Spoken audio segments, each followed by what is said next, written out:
Yo, you listening to the Oprah Rose Show with TT and Gigi, and yeah, get it poppin'. Thoughts. Everything begins with thoughts. She's a slut, she's a hoe, she's this, she's that. We say to girls, you can have ambition, but not too much. It's about people being uncomfortable with women owning their sexuality. What is the truest, highest vision that you hold for yourself? I'm a real ass bitch, and I'm gonna get everything that I'm gonna get on my own. I know for sure. You don't get what you wish for. You get what you believe. Hi. Hey guys. What's up? What's up? I'm TT. I'm Gigi. And I'm Didi. And we're back. Where are your sound effects? The ones that you had from, I guess, the 2 weeks ago. Shit. Right. 2 weeks ago. So I had found these. We need those, claps Didi. We need your sound effects. On the episode that didn't make it, you know. Let's see if I can. Listen, it's okay. Come on. That episode. We redeemed ourselves, though. We redeemed ourselves. Now, I feel like not only, we had that little snafu, and then we did release after a very, very chaotic season we are out of the shadow period. We are. I said micro in the shadow period. It's oh my God, it's May 7th. May 7th. Mm-hmm. They said retrograde ends the 25th, so I still got shadow period. Shadow. She in Aries season, so she not leaving without a fight, honey.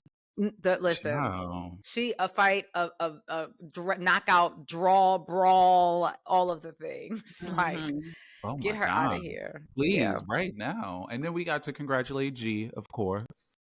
So yes, big milestones. Oh yeah, yes, so many. So I love it. I know Black love. We love Black love. I love it. Our girl, our doll is married now. She married. Okay. I got him, girl. You said what? I said I got him, girl. Yeah. Not lock them down, make them want to marry me. No prenup, girl. Make them want to life of a wife. Life of a wife. We literally have to. Okay. I think I'm gonna say that. We gotta get you the shirt so you like this. We gotta get her the shirt because you could. This is why I probably am not, because everything would be like, "Hello, what was said? Hi," like I can't hear you. What? Yeah, I would have my finger. If you are watching on YouTube, you will see that I was showing my marriageless finger, but you could only get that on YouTube. So as usual, like, subscribe, tell a friend. Shout out. I also, our sister that sent in the letter, since I'm now done my Daniel's fast, but I've been calling everybody sister, like whatever last name, first name, last name, and brother. So not sister. I'm church queen. I become the biggest church sister. Anonymous sister. Thank you so much. To our sister anonymous. Sister XOXO, we are with you. Look, I am praying for you. I will add you to the list, because my list was lengthy. I'm gonna still be her friend up. Our XOXO sister, I'm gonna still be her friend up. Yeah, I still be, and it's still on site. It's giving combo. Okay, because you could have told me. You could have told me why we was beefing. Yeah, no, I'm gonna pray about it, and then I'm gonna fight you too. So combo. But since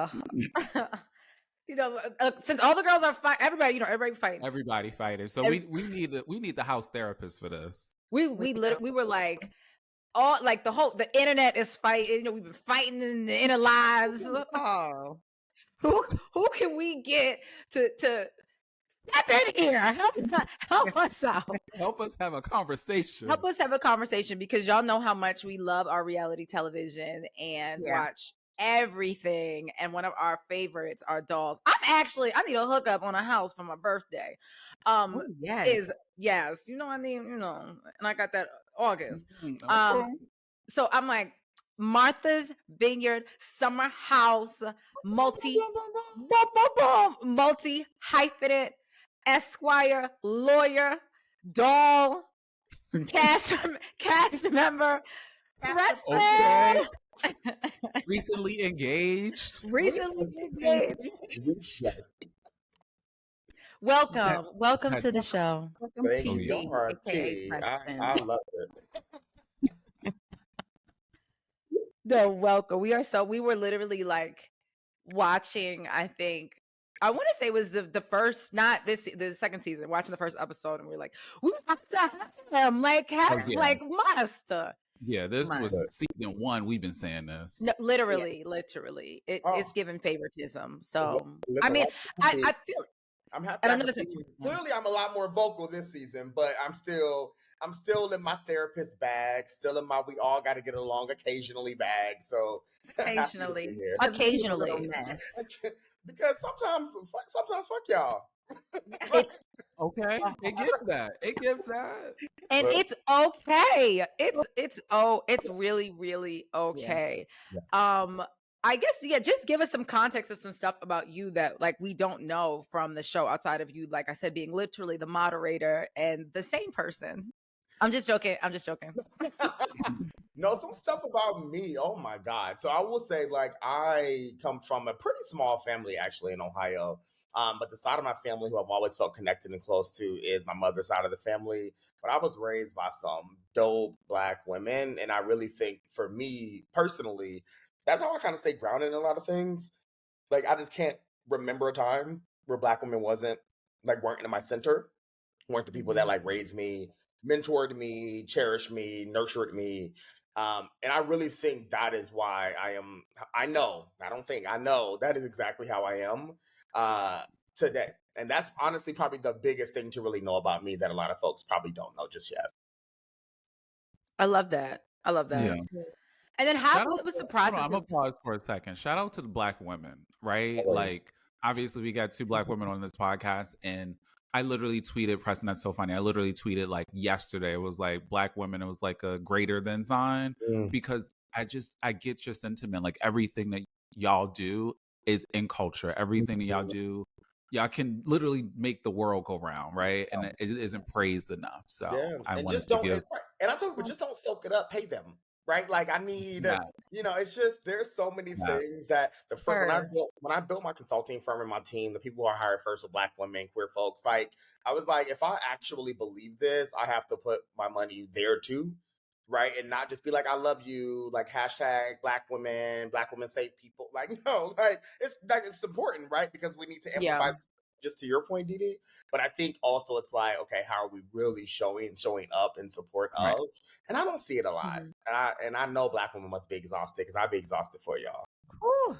Tired, honey. It's like with the EGG, like exhausted of just, and to your point of like pay, you can't just say it. Sometimes it does feel like a lot of lip service from, and when I say, I mean everyone, but it's like just lip service that no, you have to pay or amplify or, you gotta reach up, you gotta reach down, you gotta reach across, like in multiple ways. So y'all right. Shout out to Black women. Absolutely. Shout out to Black women. I'm gonna scream that shit from the mountaintops. I love it. Me too. I love it. So your experience with the show, you guys are now 2 seasons in.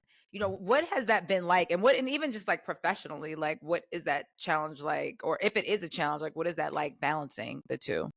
Yeah, I think it is a challenge sometimes, but because I really, my career was 13 years in before I even auditioned for reality TV. And, by that time, honestly, I was like from, senior directors to major nonprofits. I was consulting corporations. I was teaching at top 10 law schools. And, for me, even thinking of doing reality TV was such a fascinating thing because certainly, like, I'm 38 years old. And so my career, I've had enough of it, but clearly it's not vast. Like, just been able to establish myself in the beginning and middle of it. And so I knew this could be an opportunity that would really catapult it or could really make it crash and burn. For me, I am thankfully incredibly self-aware of my good things and my bad parts of myself. And so I know if I'm like cussing somebody out, it's going to be few and far between. And it's not going to be like this thing you can make it the center of my character. I always know it's going to be some parts there because people don't get on your nerve. Right. And that's like that. Right. And that's the nature of reality TV. You're going to put people together who are going to have good times and conflict a lot. And so, it's just interesting. So before I did any of this, You know, I really had to talk to a lot of my community, my now fiance, my really close friends, and just be like, does this make sense for me? And it did. And I'll tell you why. I think ultimately, I watch reality TV so much, right? And I've watched it since, I mean, my earliest memories are like the Real World, Road Rules, Real World, Road Rules Challenge. Same. I love New York, Flavor of Love. Like that was really the kind of the nucleus of it. And a lot of it I saw really the cultural zeitgeist at the time was, again, Black women. Like I remember the Corals, I remember the Tammys, right? Like the people who really, Tiffany Pollard's, obviously. Shout out to Coral. Coral was Coral? that girl. Ahead of her Coral was time. that girl. Listen, I don't Throw it back with that one. I'm like that, like iconic. Iconic. I saw a clip from her, no lie, yesterday. Like iconic. Yeah. It's iconic. Like, and those are the moments I remember. There were like moments that dealt with a lot of racism in some of those instances. You had discussions of HIV. Like it was so vast, but something I rarely saw were Black gay men, and specifically Black gay men who are in love with Black gay men. And you know, I just call it out, not child. Listen, oh yeah, like I will always only be team Black gay men for me, but you know, Same. But and it ain't changing over here. Yeah, no, it's shaking and real, but no, look. No, because I'm just like, even yesterday when I saw a clip of our show for the next episode, someone called it out and it was like, I don't know if I've ever seen a Black man kiss a Black man on Bravo. I don't think I've ever seen that. Wow. And so those are the moments, right? I can't be everyone's representative, nor what I want to be, my God. But I do take very seriously that this is an opportunity that many of us don't have. And I thought that was worthy enough to be one of the, not spokespeople, but at least be able to be a representative in ways that many of us just don't get to be seen. And to me, that mattered more than the possible negative or repercussions that could have happened, especially because I know myself enough to know, right, there's publicists, there are people who can really help when those bad moments, right, can kind of come to the forefront. But it's like, if I don't even give my chance to have these good moments to be platformed, then I certainly don't even get the other experience either. And I'll tell you this, like every city I go to now, when folks recognize me, it is always love. It is always, we needed you to be seen. We hope y'all get multiple seasons. If y'all don't, we hope you do something big with your career on TV. Like it has always been a breath of fresh air because the reason why I did it, it almost seems like people get it, right? And they see it. Yeah, no, you're touching on a really good point. Yeah. One of the reasons why I watch just reality TV in general is because I love like the whole aspirational aspect of it, which is, you know, quintessential for the Housewives universe. Right. But what's super, super special about Summer House Martha's Vineyard is that it's just really relatable. It feels like vacation with my friends. And there was one time me, Didi, and TT took a damn trip to Palm Springs during the heat of COVID, and you know everything was on close friends because it was still very much scrutinized unless you lived in Texas or Florida. You couldn't travel. Traveling. And we had a blast. So when I saw that, and when we saw that, it was like, oh my God, like yes. So I'm curious to know, did you already know all of the people in the house, or were you connected with a few and then y'all just kind of meshed together? Yeah, so funny enough, I also took a trip to Palm Springs during the peak of COVID. You know, there was only a few places we don't go. You were always a place to go. Shooting each other. There ain't many of us. So it was, right. So we were like Palm Springs, Tulum, PBR. Pick your choice. Tulum definitely had the moment. Tulum was booming. Like they were. I'm sure they were tired of us. Loved our money, but tired of us. They apparently, I know somebody that went back and forth, and like they were changing the prices like every month on people for the tourism. Like, of course. No, but so I only knew 5 of them in advance, maybe 5. So I knew Jasmine, Silas, Jordan, Shanice, Jason, and Mariah. So 6 of them. Okay. Yeah. And then we kind of just all started to blend over time. In fact, those who I just named, we were on the Vineyard together during like really the infancy of all of this, and kind of how we were getting vetted based on a picture that was posted in a story from Jordan. And wow. Yeah, so from a story, not even a page post. Yeah. And thankfully she was already getting vetted by another show on the network. And so that didn't work out at the time, but she eventually appeared on that show, Winter House. But it didn't work out that time, but it obviously worked out for all of us. And then eventually for her on the show. But it was a really good opportunity and something that just doesn't happen in that way. Most people really submit audition tape after audition tape. But I'll tell you this, I believe it made sense for this to happen in this way because there is something that feels incredibly unique about not even searching to be on a reality TV show, but then it happening. Happens, yeah. It almost feels just like God's timing, really divine intervention there. So, that was another reason why I wanted to take this opportunity because it rarely comes around once, right? Like, very rarely. And for it to come to you, right? Exactly. Rather than seeking it. Exactly. Like I do get these questions from viewers a lot and people who just really love reality TV. And, they're just like, oh, I know I would be great on reality TV. And I really always caution people because people have no idea what it takes to film reality TV. Like, as someone who watches it, I understand it is easy to critique. I get it like no other. But I'm just like, my God, y'all have no idea how production works. All the directions where you need to sit, where your head needs to be placed, like cameras everywhere. My literal whole ass cheeks were out on last episode. They were. Like, I was last episode. I was like, okay, come on, the jock strap. Because I'm wearing one right now. Like I am such team jock strap. Like I am going to wear it every day. That's just, and I'm glad people were able to finally realize I had cakes. They were down. I love that. Okay. I was like, did Jasmine knock on the door or did she just walk in? Funny enough, she did, and I told her to come in. And I knew I was in a jock strap, but I love my body so much, and it's I love that. That is the thing. I was like, come in if you need to. Yeah, right. Come in, but the thing is, like most of my career, folks don't know this, and I probably should have led with this. Like most of my career is in abortion access law. So like most of my career is in like bodily autonomy, body positivity, the right to body. So I'm like, that's why nudity is okay to me. Like it's just very normal to me. Or you love Shanice and all her freedom. You know what? I mean, there is a level of discomfort that people have with nudity, and I understand it. But honestly, it is for people who travel. It is really American. Like it is. So many other places you go to are just very expressive with their body. Like it's not sexualized. It is just your body. Your body. Yeah. And so and that's the point of it not being sexualized. Right. And frankly, it becomes non-sexualized when it becomes normalized. And so when people are like, oh my God, an ass. I'm like, you have one, right? Like what is that shock and horror? But I get it, right? I get it when it's things like kids are involved. Like there are dynamics of it that I get. But I'm like, y'all, it's literally a dick. I don't really know. It's okay. Okay. But I get it. But seriously, like only a few of us knew each other, but we did really blend, or sometimes not.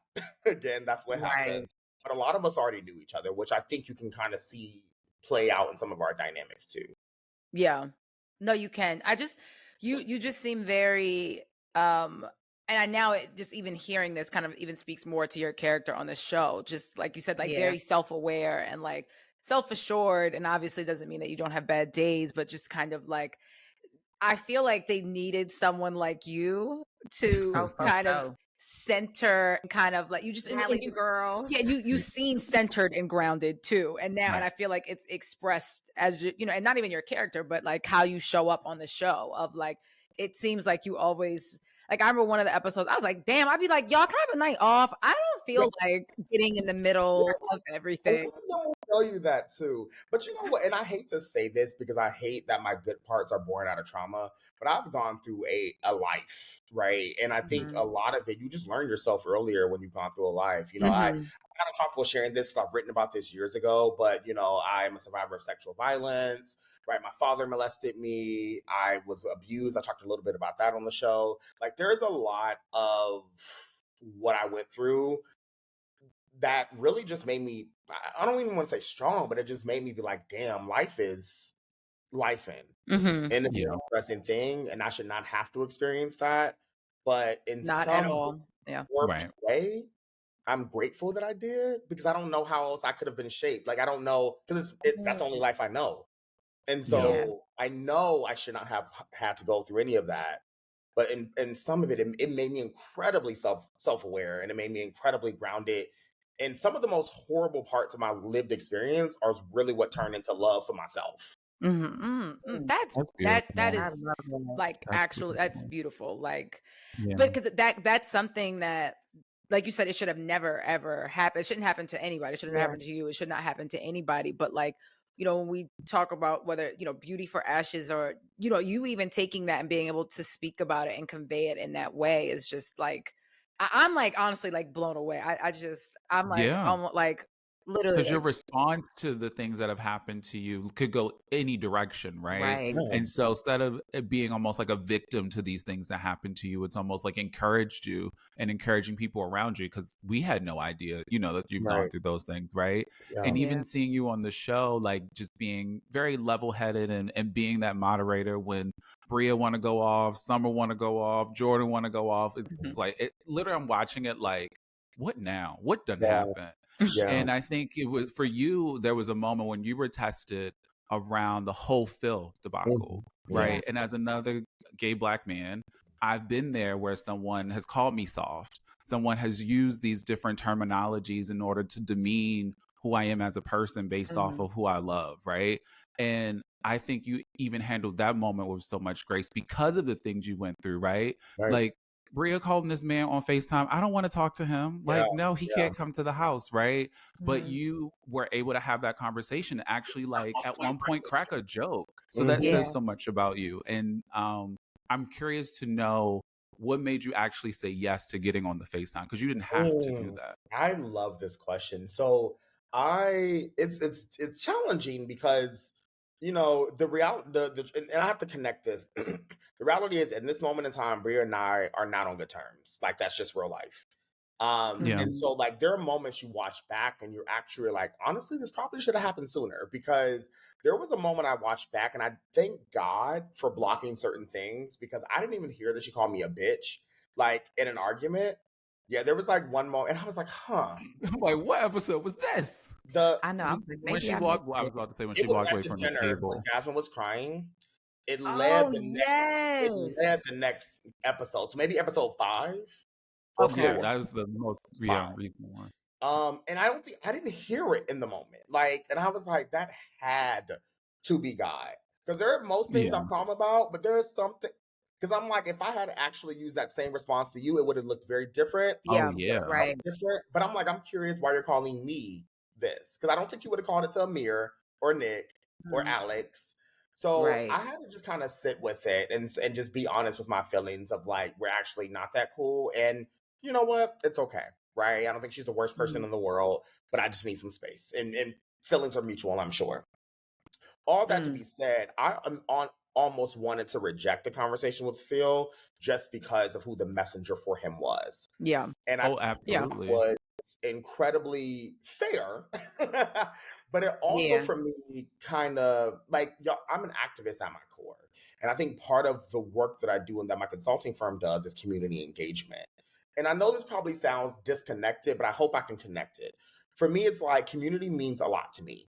And sometimes everyone is not going to be part of your community. I've learned that as well. But there are some people who I at least have to be like, damn, like you are this way and you may not even know why. Like you probably don't even like think about, right? Like this internalized like misogynistic attitudes that you have, this behavior that you have against queer people. Like it's just so normalized you don't even recognize it, or it feels so benign. So when people even say things like, I had to call out some of my Black women friends for calling certain men who are straight, but calling them zesty. And I'm like, what does that mean to you? Like, let's talk about that a little bit more. Let's unpack that. And so it's just fascinating to me. So with Phil, everything was so not leveled. It was just high all the time. I was like, I know there are layers to you. And this is not going to be the moment to give you the space to talk about all of your layers. But when Phil came to me, it was, I can tell the truth and say that it felt very apologetic. It didn't feel like it was for cameras.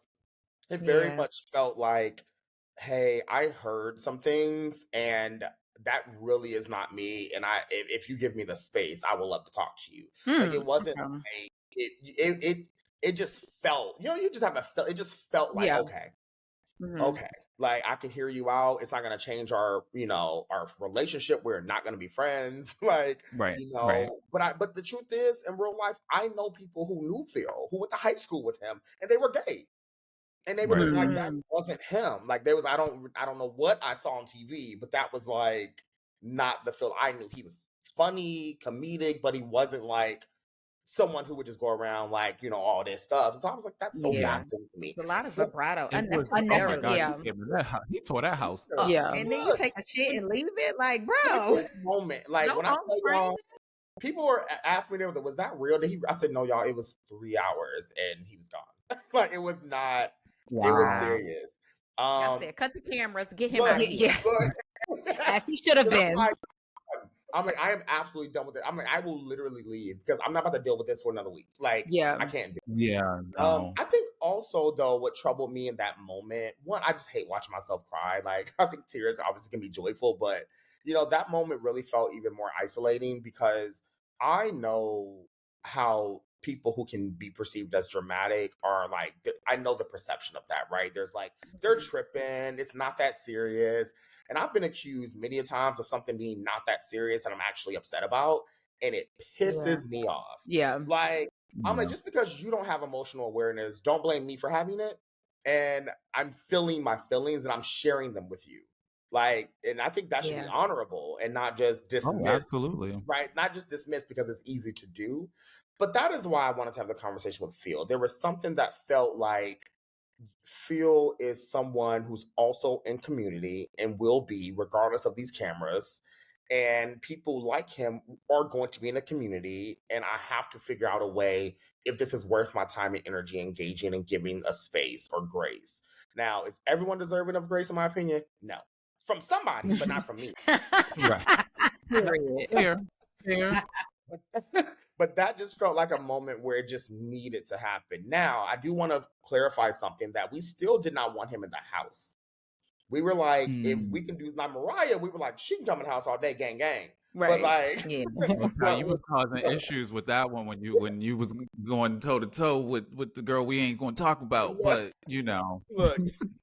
But with Phil, we were like, if he can come out to an event that we do publicly because it's the public, right? Like, we're not gonna doing that. But I'm like, in the house, most people still weren't comfortable. So, but I do have to shout out Alex here because I do think he was one of the ones that shocked me with how he responded. Because, with confessionals, we don't really know what anyone says until after the fact. Yeah. And he fully spoke in support of me in his confessional. And so I don't know if I was expecting it or not, but it was just beautiful to see that at least there was an opportunity for straight men to be like, actually, it was a lot. It was a lot for me even. Yeah. So, I love that. Like when Black cisgender straight men step up for gay Black men and have that moment, it's very brotherly and right. And like, obviously you're an alpha, so you get the whole idea of that, that brotherly thing. So that's amazing that he stepped up for you in that moment. But, Amir wasn't playing either. Amir was I was about to beat his ass. He's definitely not coming in this house. Oh, yeah. Right. All that Zen, no, out the window. No. All that meditation was like, Nope, not playing. And even to your point, like, when you feel something is off or right, or when you are like, you were able to give him the grace that day to have the conversation. But it just, it was given like, hell no vibes. No. Yeah. I always be like, what would Milo think of all this? Oh my God. Just running around. Milo is part of the chaos, tearing that house up, child. He tore that girl run up. Oh my God. Oh my God. I wish my dog would. I'm like, I'm no shade. I was like, you a different pet parent from me because if I saw my dog doing that, it is a wrap. Get in the crate. She came in and was so calm. She just walked right past the dog in the mess and went to the bathroom. Ain't no fucking. Where is the crate? I was looking literally. Where is the crate? Milo ain't never seen a crate in his life. Look, Audrey know better. She know better. So right. Your dog's name is Audrey. Audrey Lord Mitchum. Oh my gosh! What a name! The whole name. She got a middle name, child. A middle name. It's on her dog tag and everything. Look. Oh my gosh, she's a classy one. Okay, it's so classy. Very demure. Very. What kind of dog is she? A golden doodle, all black. She's like 55 pounds. Cute. Yeah. Oh my god. Oh, she's big. She's Okay. big. Yeah. That's why she ain't gonna be in the house because I'm like, I ain't got time. Right. She She's said a big if dog. Phil would have Big came cute up in there dog. acting up, she would have raised up on his ass. Yeah, absolutely. Absolutely. That would have been another fight. Like Another one. another one. And so on the show, this season, you see Amir like dealing with issues of being in a relationship, being away for 15 days and living on the phone essentially. And y'all have so much going on in the house. You got production, you got fights, you got, activities, restaurants going out, the whole thing. Obviously you're recently engaged. Congratulations. Thank you. How were you able to essentially maintain your relationship during like filming and that whole thing? Like, is it the constant check-in, phone calls? Like, how do you and Donald do that while you're filming the show? Donald is, oh my God, like the most understanding and supportive person that I've ever met in my entire life. Like he just fully, he understands it as a job. So he's just like, you know what? I'm gonna check in every once in a while, send a couple text messages. We can talk on FaceTime, fine. If not, I get it. It's cool. Like just An incredibly understanding supportive. partner. Yeah, because it's also like, what the hell am I gonna be? I mean, you're gonna see it on TV, so like, it's not like I can. Right. Like, Yeah, right. Yeah, like I'm not doing anything. Right. And so he's just always been that way though. Like and also Donald is a corporate finance attorney, so he's also just very busy. And so I think like part of it is he's like, I'm literally working all day as well. So it just leaves like little room for like what is my man doing right now? Yeah.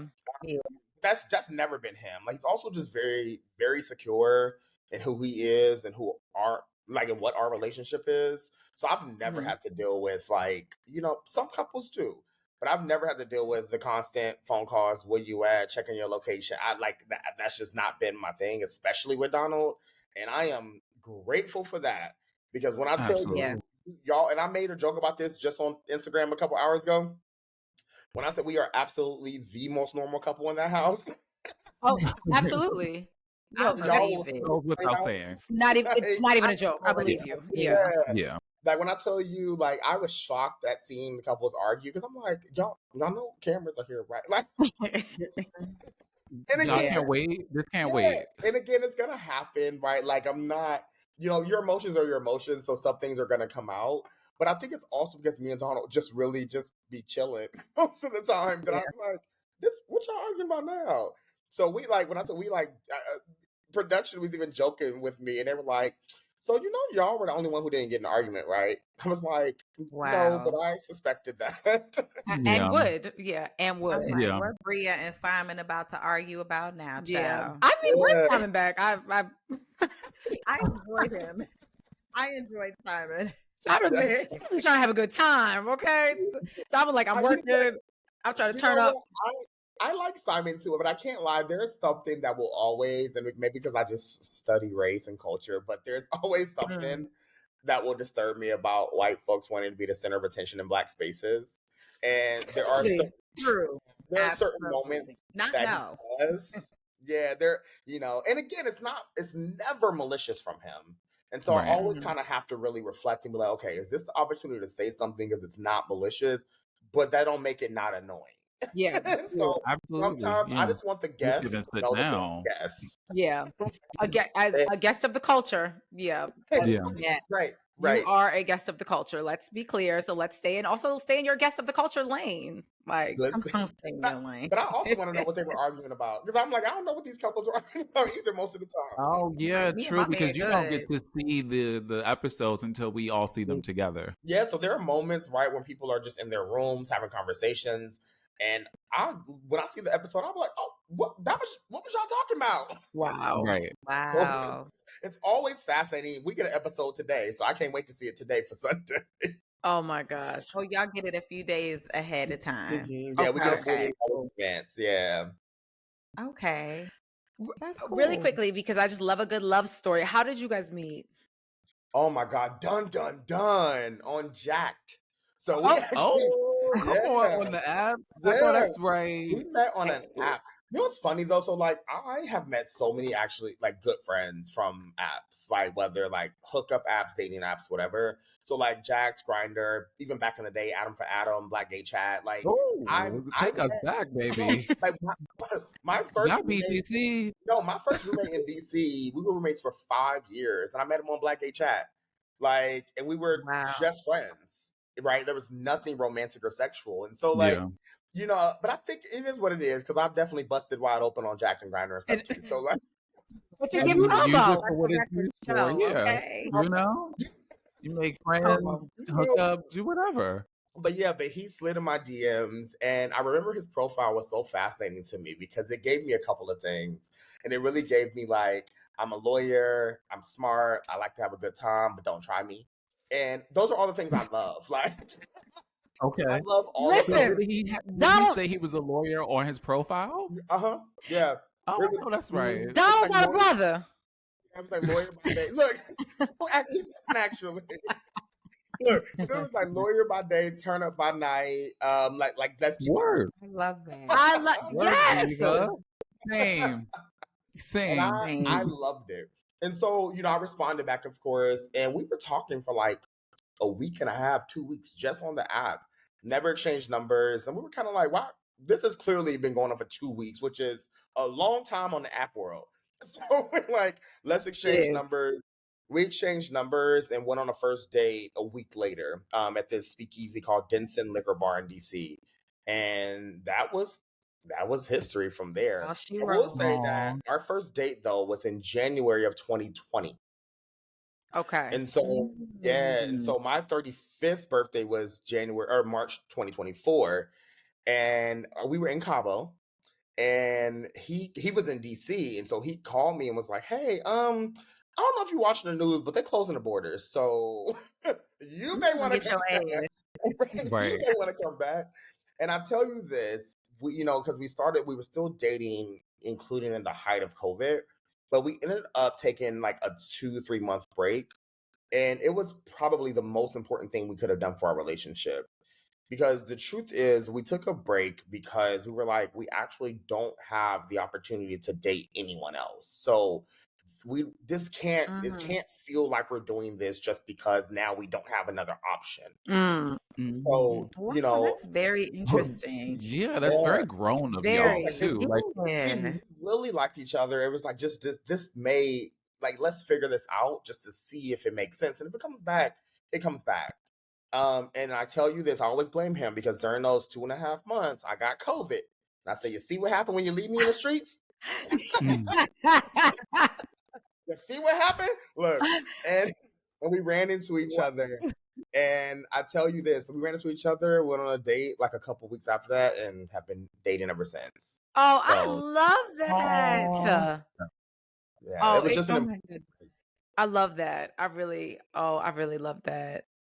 That's beautiful. Beautiful. Literally beautiful. Do you feel like through COVID, it sped up the relationship in a sense? I'm always interested when people meet around the time of COVID, if because of that, in a way, it felt so much faster. You know what? At first, I would say yes. If you asked me this, like 2021, 2022. But I think we actually were incredibly intentional about dating during COVID. I mean, I think obviously the break was part of that.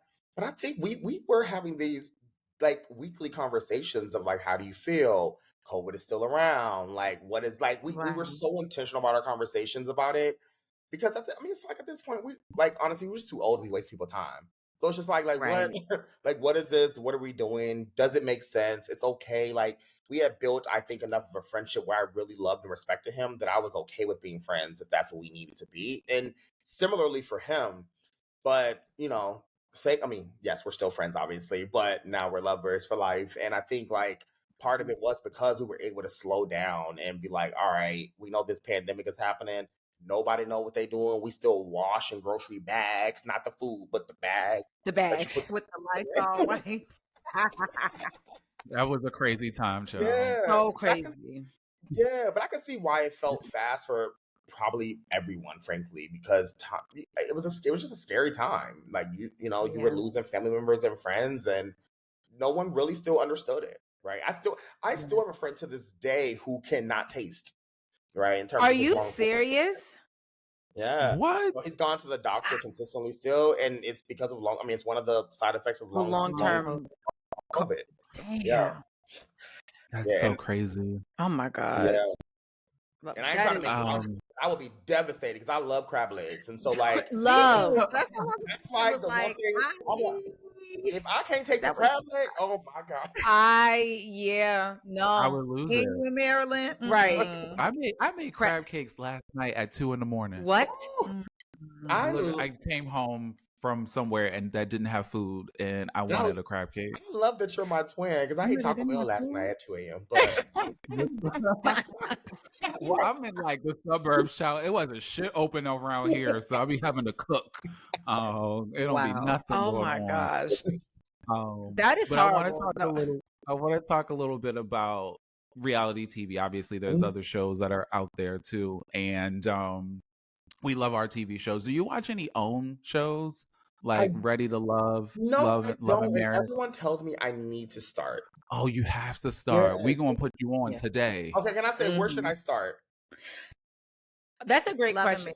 You think, and I honestly, and I'm going like Family or Fiance. The fact that it's not even No, but just like you could watch the older episodes. Yeah. I just really love, because we're all the same age basically, and I think what I love about those with like their own programming is like it's grown people TV. Like, your mother is probably watching it, but it's like it's not with the intent for purposely just like clickbaits and sound bites, and like it actually is with the intent to heal and move forward. So like, but Family or Fiance is a show that people are in conflict and there's a therapist on the show who actually has a show on Hulu about her real life, and Kerry Washington is playing her, and the dad is Delroy Lindo. I can't think of the name of the show right now, but she got like a season of that. Oh, it's been on there for a while. Yeah, it's been on there for a minute. That's based on Dr. Tracy's life. Yeah, I'm obsessed with Dr. Tracy, clearly. And all of her, all of her stories, because like people thought she was a white woman. She's like, no, I'm not. Like, but anywho, the families, they have to decide whether or not like either you're gonna pick your family or you're gonna pick your fiance. Most of the time it ends up being about the families, honestly. I mean, a lot of them are like, what's the situation with the person, but it'll be the let's say if it's a son and his mom is there, they'll be having their own therapy session. Like a lot of it, because obviously, you're kind of like dating the childhood of whomever you are with. A lot of it just goes back to your childhood. That's why I think I love that one so much, because it's not your typical dating show. Just like, we dating, and woo. It's like, no, we're unearthing some shit. Like people be crying, they be fighting. Like somebody threw a knife one time. Like the grandmothers be shaking the table. Like the grandmother, and it's always a dinner. It's whenever they have dinner, they have joint dinners. Yeah, they make the and I'm people. Sure, Preston, you can say the same thing when y'all sit down for dinner. Because someone actually tweeted that to me. They said, "What is it about reality TV and dinners?" It's always because it's like it's all cast together, and once you put all cast together, you are bound to get some moments. Bound. And there's put a ring on it. My favorite thing to do, so I literally see why it's on reality TV. So. Favorite thing to do. Put a ring on it. Love and Marriage. So they've got Love and Marriage DC, and then Love and Marriage Huntsville. And Love and Marriage Detroit. Forgot about that. Yeah, Detroit. I forgot. Are they coming back? Are they going to be with us? Anyway,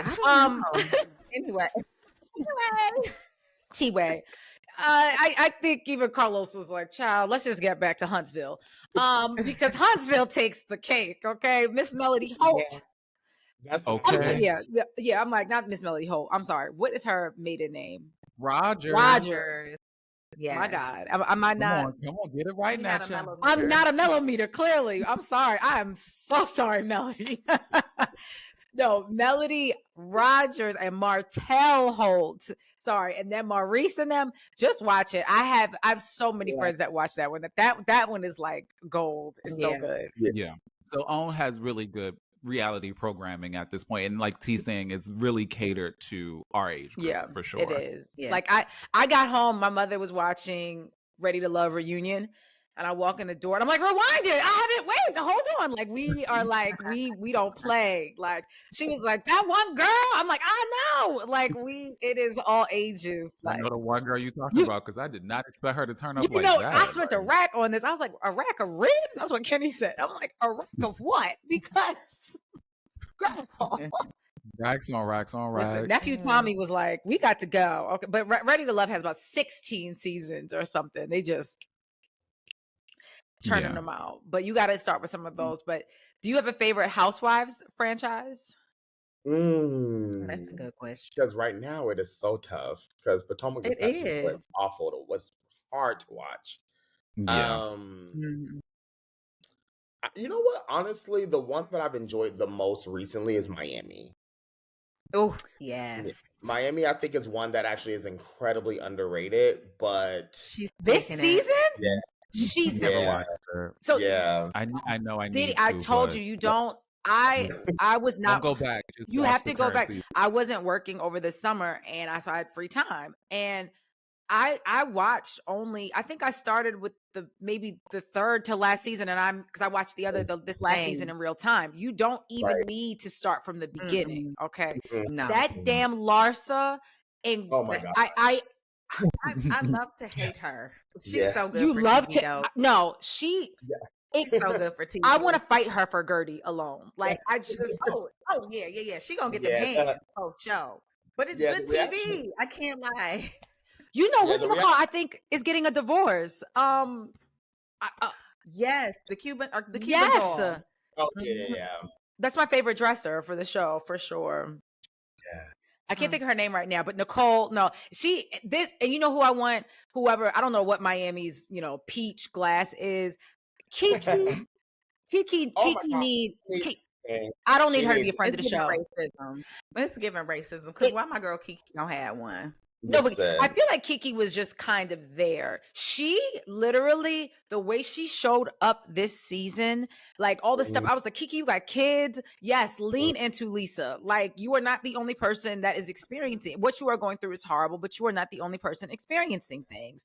Yeah. Like Kiki, Kiki. I think she's fun. Like, I need to see more of her. I tweeted that. I was like, I need to see more. Friend of the show. Yeah, they was giving her friend of the show. Yeah, she was a friend of the show, and I don't even know whose friend she was, to be honest.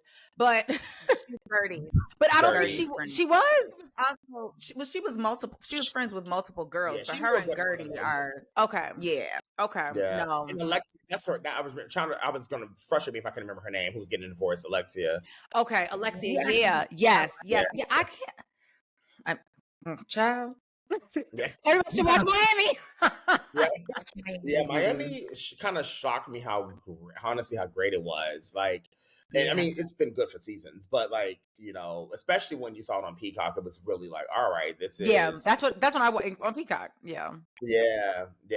And there's something that is like, I really do hope they figure out like the timing of it, because the ratings weren't that strong for a Housewives franchise. Mm-hmm. But sometimes, ratings obviously don't mean it's not a good show. Like that show was, I think, rivaled some of the best Housewives shows. Yeah, no, she's great. No, she's literally, she's taking it. I'm like that Monique meme. Yeah. Do you have a favorite housewife? Salt Lake was good. Oh, Salt Lake was great. Yeah, no, I don't watch that one. Yeah, no, Monica. This season was something. This past season was something. Yeah. I feel like I should watch it because I remember when it was happening, there was so many tweets and conversation about it. And I do watch most of them, but I just never got into that one. I think you need to watch this one and the last one. Okay. Just so context of friendship.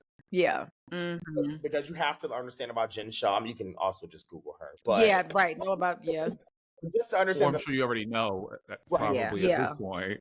Yeah, but this past season was wild. I mean, super wild. Mm-hmm. It plays out like a movie. It doesn't even play out like a reality show. It's like a damn movie. Like, I don't even know how to describe it. Like, it always ends so dramatic.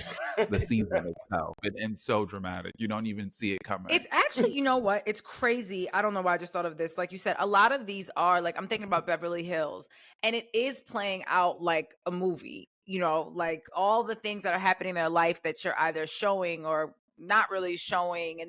But then we're reading about it. Trouble for that. Exactly. And then we're reading about it. And it's not like, back in the day where you just had like your star newspapers at checkouts and stuff, right? So you're getting things like a week later. Like we're watching the show, but then in real time, y'all are getting a divorce, but then something else is happening.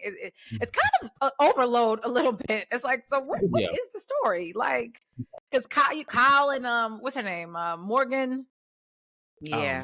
Yeah. I'm like, let Kyle. Girl. I started watching Buying Beverly Hills. Like, I just put it on like passively.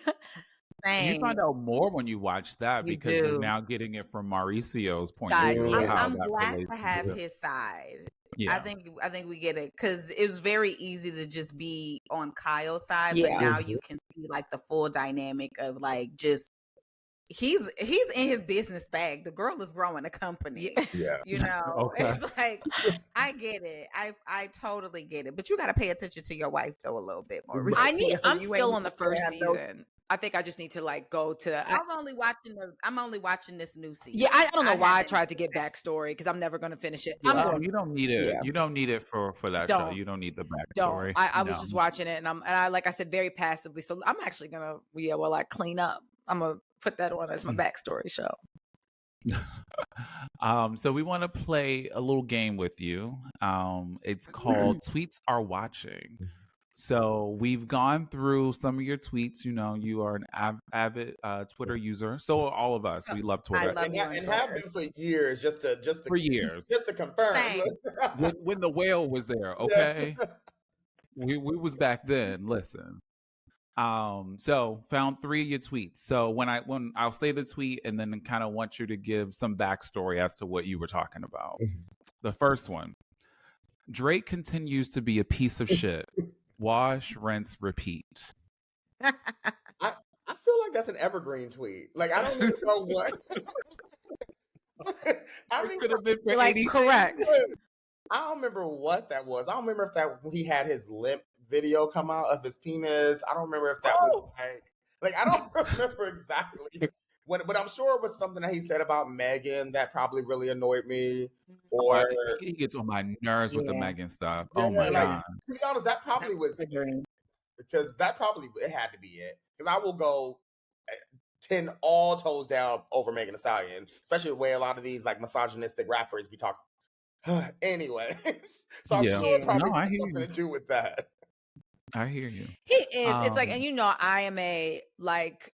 I'm like Drake fan, but he is the type of artist that I've had to separate the music from him. Like I'm not. I would never claim to be like, oh, I love Drake in the sense. Like I love Drake's music. I'm very clear. Like I hate that he's become that. But think about it. It was like I could corny. Yeah, and I work in music. I have to. Yeah, I have to every day. Like literally. So for him, I think it's like even before, right? What was really likable? Yeah. It was like he was kind of funny. He was corny. Yeah, he was corny. Yeah. He leaned into it. He couldn't really. He said horny. Oh, that too, horny and corny. Well, 2 things are true now. Yeah, 2 things are true. He would. It was like but then he had the Drake effect, and he just is so big. It's like you can't, can't almost like. There's no workaround. It didn't matter what he did, what genre he did. It was going to be big. I love Jamaican Drake or Jafaican Drake. Like every iteration of him, it was like everything is going to go number 1. I like London Drake too. Everything, everything exactly. He could get into like the Brit bag. Like there's not a genre of music that he can't touch, and it just sounds good. Like I told you, I need a boat day to honestly never mind. Like still, it's coming, sister. It's coming. It's just I can't lie. I don't listen to his music. Yeah, hello. Let's do that. I don't listen to his music anymore, but I used to be such a big fan, and I think that is always where my disappointment from certain artists will be. Is if I really loved you, and then I'm like, oh, this is who I love. Yeah. It almost makes it like an immediate stop for me because I'm like, I can't do it. But I was like, even the Houston, Atlanta, Vegas Drake, like that was like amazing, amazing, amazing. listen to that album. I listened to that album this week. Okay, I love Drake. Love Drake. Give us another tweet, Dee. The next tweet is, sometimes I need to stop worrying about the storyline moving forward and just be real because, whoo, hashtag Summer House MV. So it could have been a couple of different things, but if I remember correctly, it was probably, so when you're filming for reality TV, the one thing that I do think is important to always be clear is like, the storyline has to continue. Like it just, like you're filming for a show. But I think some moments and I think some people on my cast do a very good job of moving the storyline forward. Jasmine is one of them. Bria is another one of them. Jasmine thinks she's a producer, so she's a ghost. Yeah, I mean, the producers usually call three of us out positively about it. It's usually me, Bria, Jasmine. That makes sense. But I also think, in some respect, if you move the storyline forward, you may honestly not be considering how you're feeling for real. And there was one moment, it had to be. It was clearly something about with me and Bria. I just don't remember which moment it was where I was actually genuinely frustrated. And I'm just like, let me just let it go. To just to make sure we got enough time. Which not everyone does that, right? A lot of people run away from arguments that, so it's a lot. For me though, I try to be on this pupil, be a good student. And I think sometimes for me, it's like it's disallowed me from being honest in certain moments. That's real. You know, not running from an argument, Summer. Oh my God. Oh, she's definitely not. She ain't running. Summer's she about to beat bitches up, okay? Like, I don't know why. No one knows why at this point. We did say, I think Noelle is such a great addition to the show, though. She's just light and like fun, and she really is just like that Atlanta scene. Girl. Yeah, like I said that she's cracking them crab legs, and it's like just chaos. And she just like No, that is my girl. That got nothing to do with me. And I think when you knew, like, especially like for that episode, that is like the right response, because it's like, y'all crazy. I don't even know y'all really. Like, right. I'm just getting to know y'all. It was the most, literally, I just would have been doing, ooh, it's cracking my legs, sipping on my rosé, like, oh my God. Perfect. I love her. She is a joy to be around, for real. So like I could see that. I really love her. Yeah, she literally seems like that.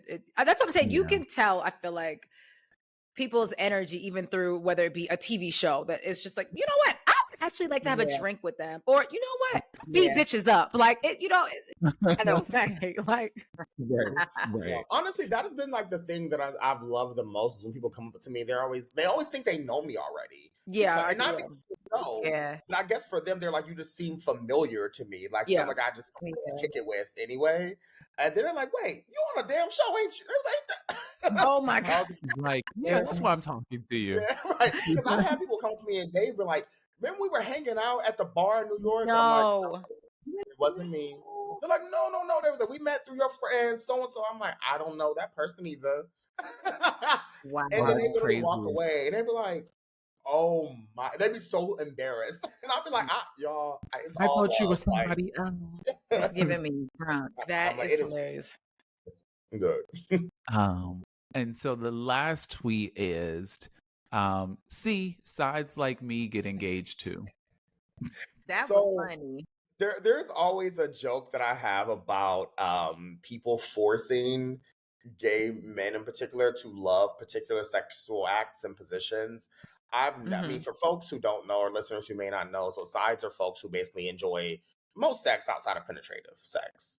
And I've just never enjoyed penetrative sex. Not really. It didn't mean I didn't do it. I just was like, it's a little too much all the time. Like, I could do other things to be just fine. But it was when I really got older. It's a lot of work. It's a lot going on. But it's when I got older, though, is when I was like, actually, though, I really do derive pleasure more from non-penetrative sex. Like, it became like this is actually serious for me. And people were like, oh my God, would you find a long-term relationship? What does that look like? And I was basically like my haha bitch moment. Like, yeah, yes, I can. I guess I can. Life for life. We gonna get you the shirt. We literally get him a shirt. We gonna get him a shirt. We gonna get you the shirt. So that's what that was. Wow. I love it. Don't let people tell you what you can and cannot do. Like, you really have to live your own life. Story of my life. And look, whatever works for you. Listen, drink water, mind your business. It's cool. It's really that simple. It's actually it's that simple. So easy. Yeah. It's that simple. Where did side come from? So I was having this conversation last night because I get the idea, like, for years people were like, I only do oral. That's it. Like, you just don't do, the whole anal thing. But the term side, I didn't even realize it was because of top, bottom, and side was in the middle of that. That was child, and I'm gay. So I was literally like, listen. This is last night. The sis girls over here, like, oh, light bulb, okay. Like the literal sense of from a top bottom, it's in the middle. Like, oh shit. So when did you feel like your side people started using the term to describe yourselves as side? You know what? So it was really when I found myself a part of, at least like tangentially, a part of, y'all about to learn a lot. So a part of like the baiter community. And within the baiter community is basically just like, men who just like taking longer to masturbate. So they usually edge or masturbate together, like with their friends, lovers, loved ones, multiple. Okay. I'm falling out because you are really teaching these girls Preston. Thank you.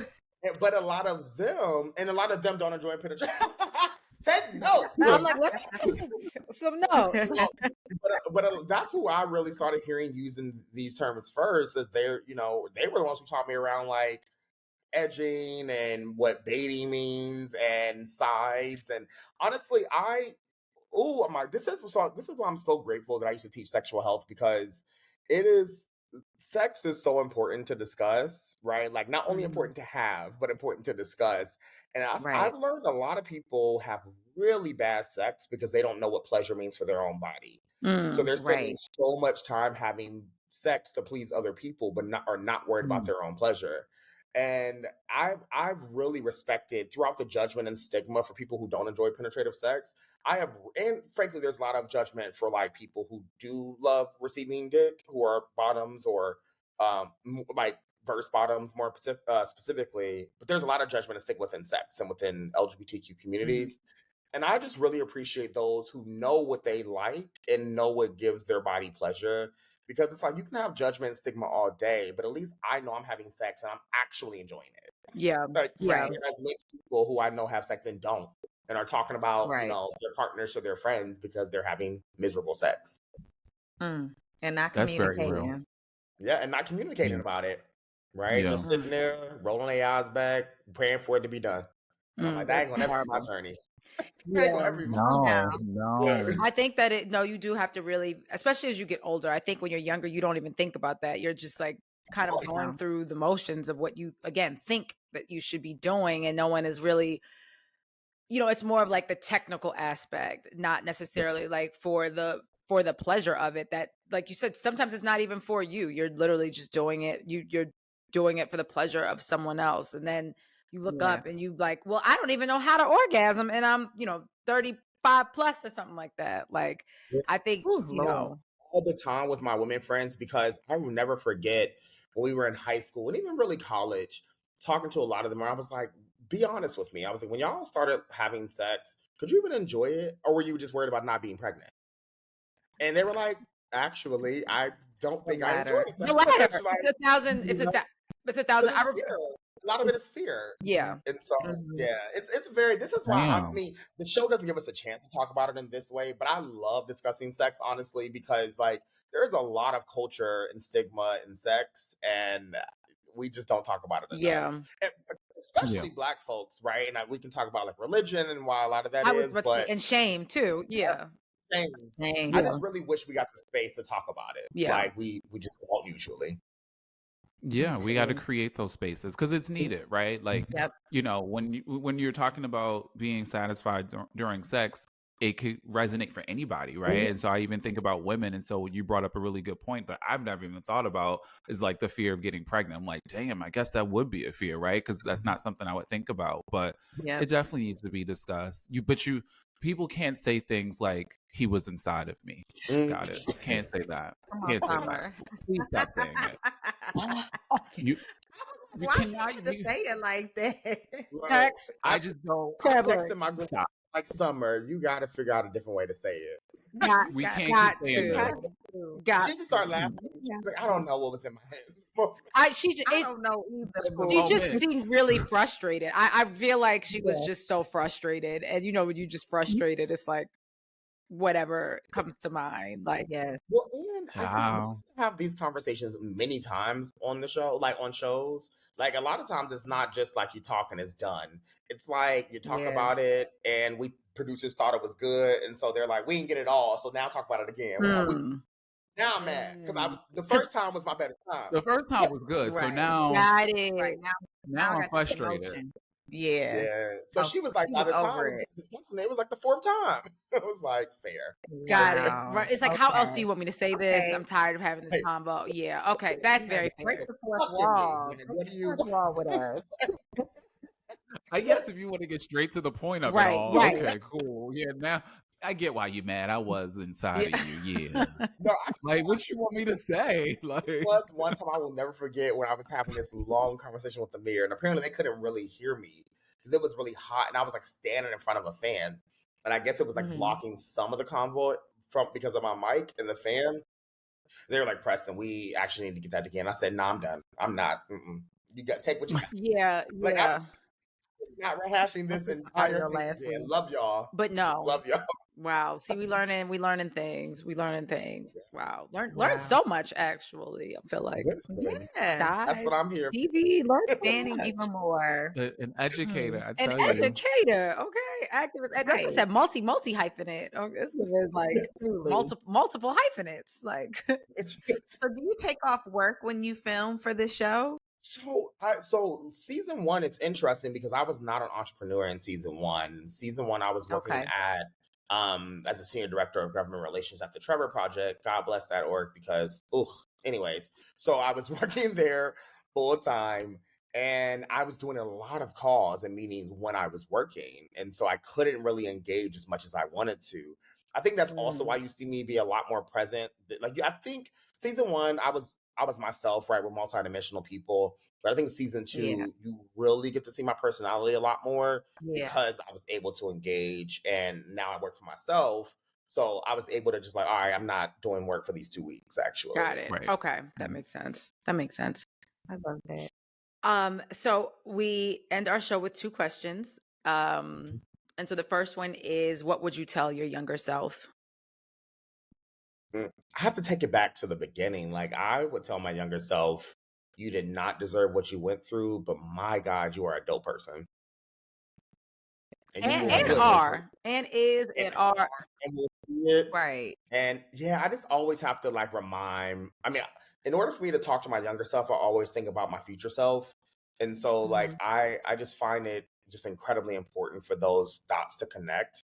And I just know my younger self is like, you're going to go through a lot of things that you don't deserve, but you will come out on top of it. And you'll be able to teach people who are coming behind you so they can also be able to shape their experiences and be whatever the hell they want to be. Yeah. Like I truly believe that. I love that. Me too. And what do you know for sure?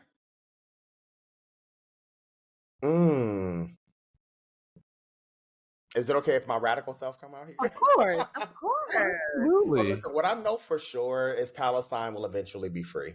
That's what I know for sure. Come on now. Yes. Come on now. Yes. That is usually I love yours is the first one I think that we have gotten that is not about someone's like inner self. Yeah. I love that. But it says a lot about who exactly. you are, Yeah. Like what you care about, and you care about humanity and people and the right thing happening to people, and you exude that on the show. So we're gonna give you your roses for that, baby. Hit thing. Listen, where my claps at? Okay. Hit the claps. Had to bring some claps in there. Hit the claps. I love it. Yeah. I love it. And then to end the show, the quote of the day is I'm sorry, I had to take it. This one is personal. I had to post this on my story today because I saw it and it kind of made me do a little shout. And then other people were like, somebody told me they did a crip walk. I heard of I said, what? And then it was another shout and like a bunch of literally a myriad of things. But what if God ruined your plans so your plans wouldn't ruin you? And, I feel like on theme with a lot of what we've been speaking about, you have these plans and you're like, it's going to go like this. And I'm going to be with this person and I'm going to do this. And as I've talked about in the past, I was always someone that was like, bye. 25, I'm going to have 2 kids and be married. And I'm like, child, I was on the top of a table someplace at 25 years old. Like, as you should. Yeah, exactly. And, you put these limitations on ourselves of like, it has to look like this and it has to be like this. And, this is my season of whatever God that you have for me is for me. Because I know one of the plans got ruined and hallelujah, praise him, Jesus. Hallelujah. Thank you to all the saints, as my mother would say, to all the saints. Listen, all of them. All of them. So I love that quote. And I did see that you posted it too. And I was like, ain't that right? Ain't that right? Preston, where can people find you? Because I'm not that creative, you can find my first and last name everywhere on social media. So it's either going to be on Instagram, Twitter, TikTok. I think it's banned now, maybe. But anyways, Instagram, Twitter, especially. That's where you'll find me in most things. Preston Mitchum or Preston.Mitchum. They can also find me on PrestonMitchum.com.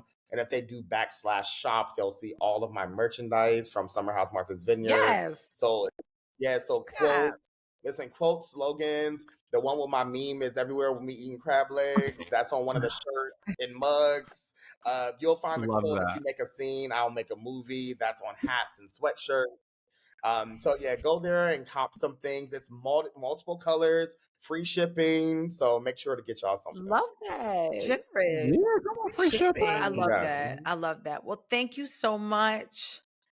This was great. This was a pleasure. Thank y'all. It was a lot of fun too. It was. Sure. No, it was. And educational, informative, educational, all the things. I tell you, you can be all the things. Absolutely. Absolutely. And congrats again on your engagement. Yes, I can't wait. So I know I proposed to him. I can't wait to be on the next one. Like, okay, we gotta bring you back to the wedding. Did it? Do it. Like a white shirt.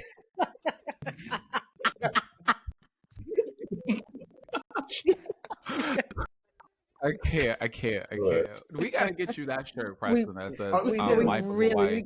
If you're okay with it saying wife of a wife, but because that's what it says, we gotta get you the shirt. Right. Sentiments are there. Sentiments are there. Oh my gosh. Right. Exactly. Oh my gosh. Well, I can't. But bye. Bye, y'all.